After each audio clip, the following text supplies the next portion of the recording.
அனைவருக்கும் வணக்கம். என்னுடைய லைஃப் ஸ்டோரி பத்தி வீடியோஸ் அப்லோட் பண்ணிட்டு இருக்கேன். முந்தைய வீடியோவோட லிங்க் டிஸ்கிரிப்ஷன்ல கொடுத்துருக்கேன், பார்த்து தெரிஞ்சுக்கோங்க. என்னோட கை வலிக்கு எத்தனை தடவை ஊசி போட்டாலும் வலி ஒரு நாள்லயே மறுபடியும் வர ஆரம்பிச்சது. எந்த ஒரு மாத்திரையும் எனக்கு செட் ஆகல. அதால நான் ஹாஸ்பிட்டல்லாம் போகக்கூடாதுன்ற ஒரு முடிவு பண்ணிட்டு வீட்லயே இருந்துட்டேன். எப்பவும் அந்த வயிறு வலி அதிகமாகி இடுப்புல ஒரு முடிச்சு போல இருக்கு, அது வலிக்குதுன்னு அதை சொல்லுவேன். கை வலியை சொல்லுவேன். இப்படியே ஒண்ணு மாத்தி ஒண்ணு வலியான துடிக்கிறது. ஏன்னா எனக்கு கரெக்டா யாருமே பார்க்க மாட்டேங்க. அதே எனக்கு ஒரு கஷ்டமாயிடுச்சு. இப்போ இந்த ஆன்லைன் ஜாபும் இல்லாம ரொம்ப கஷ்டமாயிட்டு காசும் என்கிட்ட இல்ல. இப்ப காசு வரத்த வச்சுதான் ஃபர்ஸ்ட்ல எல்லாம் என்னுடைய கைக்கு நான் ஹாஸ்பிட்டலுக்கு எல்லாம் கூட்டிட்டு போக சொல்லுவேன். இப்போ அந்த ஆன்லைன் ஜாப்ல வர வேண்டிய காசும் நின்னு போச்சு. ஹாஸ்பிட்டலுக்கு போறதுக்கெல்லாம் என்கிட்ட காசு கிடையாது. அதனால தெரிஞ்சவங்க கிட்ட எல்லாம் கடன் வாங்குறது. அவங்க கடனை கொடுக்கறதுக்கு லோன் வாங்குறது. அந்த லோன் கடனை அடைக்கிறதுக்கு இன்னொரு லோன் வாங்குறது. இப்படியே என்னுடைய நாட்கள் கடன் கடன் வலி இப்படியே மாறி மாறி போயிட்டே இருந்துச்சு. ஹாஸ்பிட்டலுக்கும் போறது இல்லை. ஏன்னா இந்த ஹாஸ்பிட்டலுக்கு போற காசை வச்சோம்னா நம்மளால லோன் கட்ட முடியும் அப்படின்னு சொல்லிட்டு அந்த காசுல நான் எந்த ஒரு செலவும் பண்ணாத கரெக்டா அப்படி லோன் கட்டுறதுக்கு கடன் கொடுத்தவங்களுக்கு வட்டி கட்டுறதுக்கு இப்படியே தான் நான் செலவு பண்ணிட்டு இருந்தேன். இப்போ ஒரு நாள் என்னுடைய தங்கச்சி ஊருக்கு வந்திருந்தாங்க, பெரிய தங்கச்சி. ரிட்டர்ன் அவங்க ஊருக்கு போறப்போ மதியம் 2 மணி இருக்கு. அப்போ எனக்கு ஃபோன் பண்ணது, ஜெயா நீங்க எங்க வீட்டுக்கு வரியா, நான் உங்களை கூட்டிட்டு போறேன்.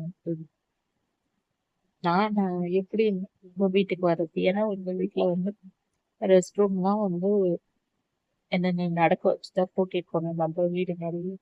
நான் எப்படின்னா உன்னை பாத்துக்கிறேன்டா அப்படின்ட்டு என்கிட்ட சொல்லிச்சு.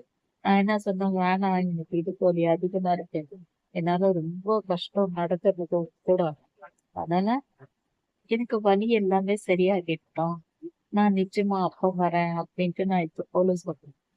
அப்போ என்னுடைய சின்ன தங்கச்சி சொல்லிச்சு, அதுதான் கூப்பிடுது இல்லை ஜெய, போய் தான் வா, நீ நம்ம வீட்லயே இருக்கிறதே கூட உனக்கு ஒரு நோய் மாதிரி ஆயிடுச்சு, வீட்டு உள்ளவே இருக்கிறது, அதுவும் இல்லாம இடம் மாத்தி போனேன்னா எனக்கு இந்த மாதிரி கஷ்டம்லாம் இல்லாம இருக்கும். இல்ல என்னால நிச்சயமா ஒரு அடி கூட எடுத்து வைக்க முடியாது. ஏன்னா எனக்கு அந்த இடுப்பு வலி என்னன்னு சொல்ல தெரியல, அதிகமா வலிக்குது. கை வலி ஒரு பக்கம், இந்த இடுப்பு வலி ஒரு பக்கம், வயிறு வலி எல்லாமே சேர்ந்து எனக்கு அளவுக்கு அதிகமா ஆயிடுச்சு. கடன் பிரச்சனை, இந்த மாதிரி இந்த கடனை எல்லாமே நீ யோசிக்காத, நீ அதெல்லாம் யோசிக்க யோசிக்கதான் உனக்கு உடம்பு சரியில்லாம போகுது, நீ அதெல்லாம் யோசிக்காத ஜெயா அப்படின்ட்டு சொல்லணும்.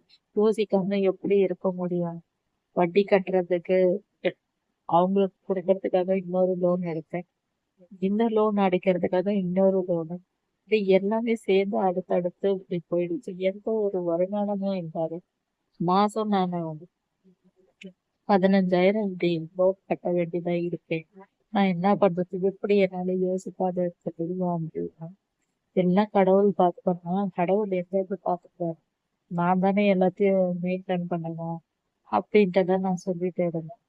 அப்போ என்னதான் சொல்றேன், இல்ல நீ ஊருக்கு போ, நான் நல்லாயிட்ட பிறகு வரேன் அப்படின்னா என்னுடைய 2 தங்கச்சியும் என்னுடைய மனசை மாத்திட்டாங்க. இல்ல, ஒரு வாட்டி நீ போ ஜெயா, நான் கூட கூட விட்டுட்டு தான் வரேன், நீ அந்த ஒரு நைட் அங்க இரு, உனக்கு அங்க கஷ்டமா இருந்துச்சுன்னா நீ எனக்கு சொல்லி நான் மறுநாளே வந்து உன்னை கூட்டிட்டு வந்துடுறேன்னு என்னுடைய சின்ன தங்கச்சி சொல்லுச்சு. எனக்கு அங்க போகக்கூடாதுன்ற ஒரு எண்ணம் இருந்துச்சு, பெரிய தங்கச்சி வீட்டுக்கு. ஏன்னா நான் அங்க போகவே கூடாதுன்ற ஒரு மைண்ட் செட்டுக்கு இருந்தேன். என்னுடைய சின்ன தங்கச்சி வீட்டுக்கு போக வருவேன், அது வேற. ஆனா என்னுடைய பெரிய தங்கச்சி வீட்டுக்கு மட்டும் போகவே கூடாதுன்ற எண்ணம் உண்மையாவே எனக்கு இருந்துச்சு. என்னுடைய அம்மா இறந்துட்ட பிறகு என்னுடைய சின்ன தங்கச்சி என்ன பார்த்துட்டு இருந்தாங்க, பெரிய தங்கச்சியும் பார்த்துக்குவாங்க. அதாவது எங்க வீட்டுல ஒரு வாரம் இவங்க, ஒரு வாரம் அவங்க, அது போல பார்த்துட்டு இருந்தாங்க. அப்புறம் பல பிரச்சனைகள் நானும் சூசைட் அட்டம் பண்ணேன். அதுக்கப்புறம் நிரந்தரமா என்னுடைய சின்ன தங்கச்சியை தான் என்னை பாக்குறது போல ஆயிடுச்சு. அப்போ என்னுடைய சின்ன தங்கச்சிக்கே உடம்பு முடியாதப்ப என்னுடைய பெரிய தங்கச்சி வர சொல்லி நான் ஃபோன் பண்ணிடுறேன். அப்ப என்னுடைய தங்கச்சி கேட்டிருக்கு, ஜெயாவை பாத்துக்கிறதுக்கு நான் ஊருக்கு போறேன், என்னுடைய தங்கச்சிக்கு உடம்பு சரியில்லை அப்படின்ட்டு என்னுடைய பெரிய தங்கச்சி சொல்லியிருக்கு. ஊருக்கு அனுப்புறேன்னு சொல்லல, அனுப்ப மாட்டேன்னு சொல்லல. அவங்க டைரக்டா எனக்கு ஃபோன் பண்ணாங்க, என்னுடைய பெரிய தங்கச்சி கிட்ட. நீ எதுக்கு சும்மா எங்களுக்கெல்லாம் ஃபோன் பண்ணின்னு இருக்க? நீ ஃபோன் பண்றதாலதான் எங்க வீட்லயே பிரச்சனை. எங்களுக்குள்ள எந்த சண்டையும் கிடையாது. எதுக்கு சும்மா நீ ஃபோன் பண்ற, வர சொல்லி கூப்பிடுற அப்படின்ட்டு சொன்னான்னு எனக்கு அப்படியே கண்ணு கலங்கி போச்சு. அப்ப என்னுடைய சின்ன தங்கச்சி கேட்டுச்சு, என்ன ஆச்சு? இந்த மாதிரி சொல்றாங்க, என்னாலதான் அவங்க 2 பேருக்கும் பிரச்சனை வருதான், நான் ஃபோன் பண்றதுக்கு திட்டுறாங்க அப்படின்னு என்னுடைய சின்ன தங்கச்சி சொல்லிச்சு. சரி நீ கேட்காத விட, நான் எப்படின்னா உன்னை பாத்துக்கிறேன் அப்படின்ட்டு அது சொல்லிடுச்சு. ஆனா சண்டை போட்டு என்னுடைய பெரிய தங்கச்சி அப்பயும் வந்துடுச்சு. ஆனா எனக்கு அவங்க வீட்டுக்காரர் கேட்டது என்னுடைய ஆழ் மனசுல அப்படியே போயிடுச்சு. என்னைக்குமே அவங்க வீட்டுக்கு நம்ம போகக்கூடாது அப்படின்ட்டு நான் குறிக்கோளோட தான் இருக்கு. ஆனா என்னுடைய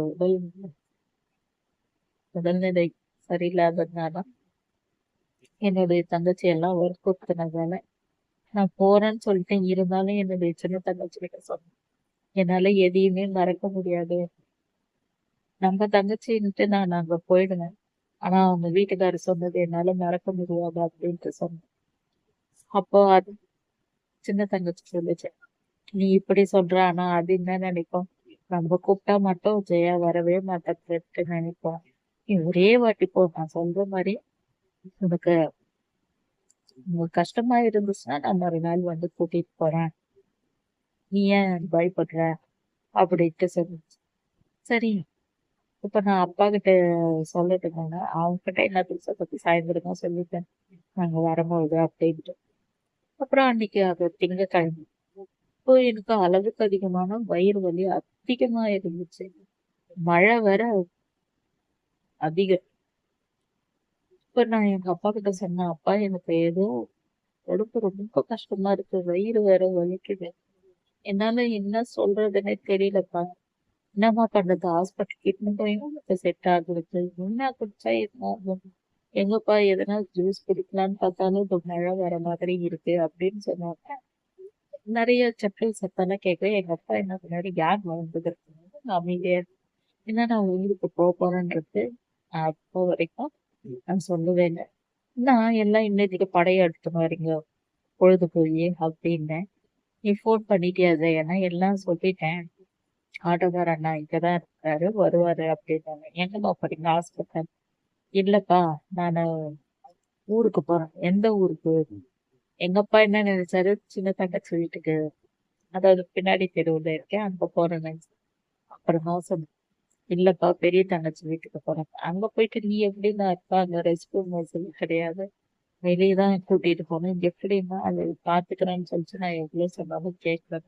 ஏமா அந்த பொண்ணுக்கே இடுப்பு வலி ஜாஸ்தியா இருக்குது, வயிறு வலிக்குது, இல்லைன்னா எதனா ஹாஸ்பிட்டலுக்கு கூட்டிட்டு போயிடலாம், அப்புறம் நம்ம ஊர் உள்ள வச்சுன்னு என்னதான் பண்ண போறீங்க, திடீர்னு இருக்கட்டும் இருப்பா, இன்னைக்கு ஒரு நைட்டுக்குள்ள போய் வரட்டும், முடியலன்னா நான் கூட்டிட்டு வந்துடுறேன் நாளைக்கு பெரிய தங்கச்சி சொல்லிச்சு, சின்ன தங்கச்சி சொல்லிச்சு. முடிஞ்சா பாத்துக்குங்க, இல்லைன்னா இட்டுன்னு வந்து விட்டுரு அப்படின்னு. உடனே எங்க அப்பாவுக்கு சந்தேகம் வந்துச்சு, ஏம்மா அவ எதனா சண்டை போட்டாளா அவங்ககிட்ட, இல்ல நீ அதுக்குதான் கோச்சிட்டு போறியா அப்படின்னு கேட்டாங்க. அப்பா உனக்கு இதே வேலையா போச்சு? இல்லப்பா, எனக்கு அடிக்கடி உடம்பு சரியில்லாத போதில்ல, அதனாலதான்ப்பா என்ன ஹாஸ்பிட்டல் போயிடலாம், நான் போக மாட்டேன்னு சொல்லிட்டேன், அதனால இப்போ ஊருக்கு கூட்டிட்டு போறேன், இடம் மாத்தி இருந்தா கொஞ்சம் உடம்பு நல்லா ஆகும்னு அவங்க நம்பிக்கைப்படுறாங்க.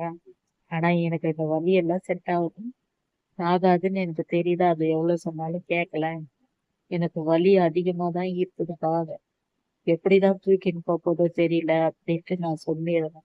நீ வா, நான் உன்னை பாத்துக்கிறேன் அப்படின்னு சொல்லிட்டு என்னுடைய தங்கச்சி ஒரு 4 நாளைக்கான மாதிரி ட்ரெஸ் எல்லாம் எடுத்து வச்சுட்டு என்ன கூட்டிட்டு போச்சு. என்னுடைய சின்ன தங்கச்சி, அவங்க பசங்க, என்னுடைய பெரிய தங்கச்சி பசங்க எல்லாம் அதே ஆட்டோல வந்தாங்க. நான் என்னுடைய பெரிய தங்கச்சியோட சீமந்தம். அந்த சீமந்தத்துக்கு தான் அந்த வழியெல்லாம் போனது. அது நைட் டைம் எனக்கு எதுவுமே தெரியாது. ஆனா இப்பதான் நான் வந்து அந்த எல்லா இடத்தையும் பார்த்தேன். அதுக்கு முன்னாடி எங்க அம்மா இருக்கும்போது ஒரு டைம் கூட்டிட்டு போயிருக்காங்க. ஆனா அது வேற வழியில. இப்போ என்னுடைய தங்கச்சிக்கு அந்த ஊர் பழக்கமாயிட்டு போல. இது அந்த இடம், இந்த இடம்னு சொல்லிச்சு. ஆனா என்னால வலி தாங்க முடியல. வயிறு வலி அப்படியே கண்ணே வெளியே வந்தது போல இருந்துச்சு. அதுக்கப்புறம் அங்க போயிட்டேன்.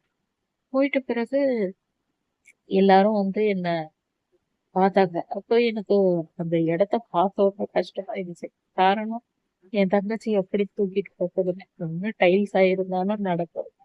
இல்ல தரையா இருந்தாலும் நடக்கிறது. எதுக்கும் இல்லாத மேடு குழியுமா இருக்கு. இந்த இடத்துல நம்ம எப்படிடா நடந்து போக முடியும்? கால் வேற சுத்துமே.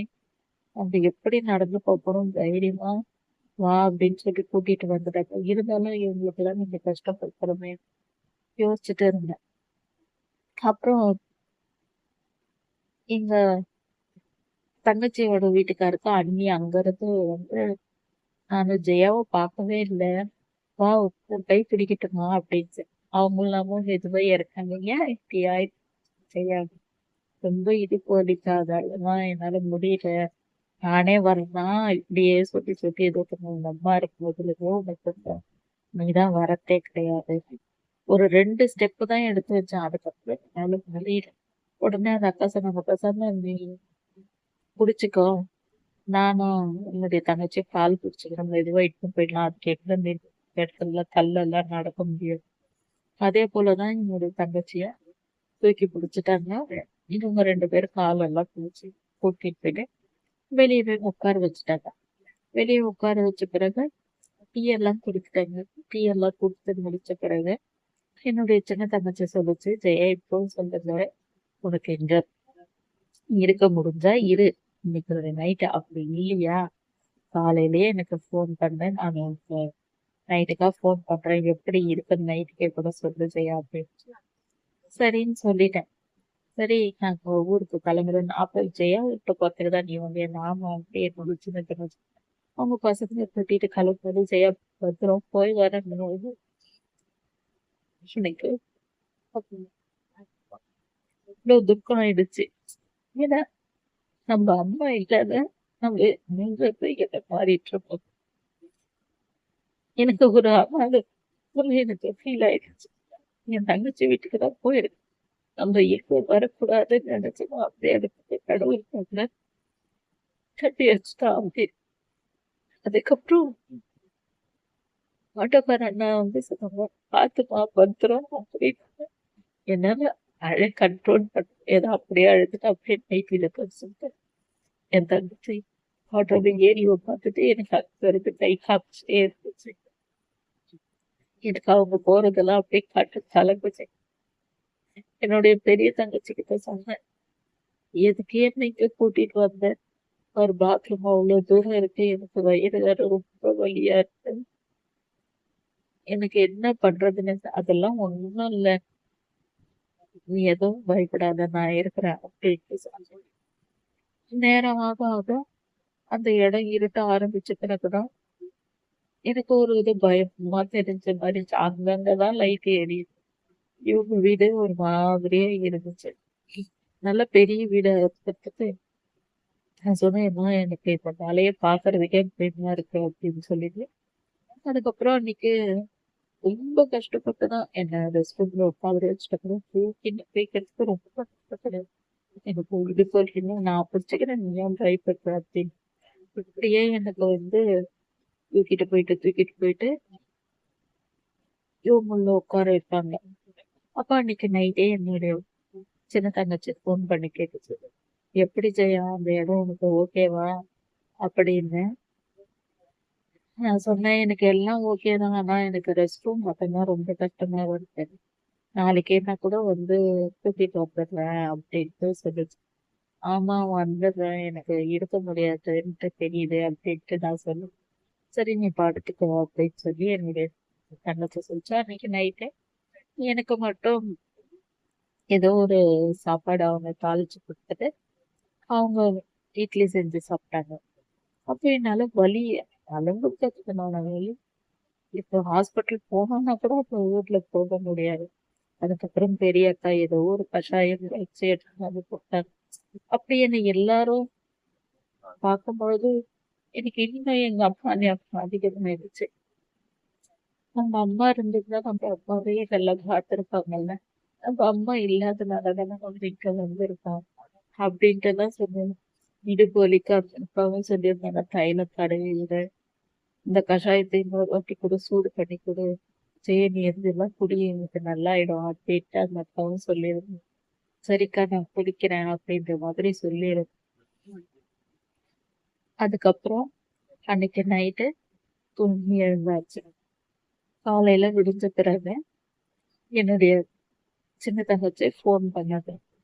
என்னுடைய தங்கச்சி கிட்ட நான் ஊருக்கு வரேன்னு சொன்னேன்னா இதை என்ன சொல்லியிருந்தேன், எத்தனை நாள் அங்க இருந்தேன், இன்னும் அன்னைக்கே போயிட்டேனா, இதை பத்தி எல்லாம் தெரிஞ்சுக்கணும்னா அடுத்த வீடியோல சொல்றேன். இந்த வீடியோ பிடிச்சிருந்தா லைக் பண்ணுங்க.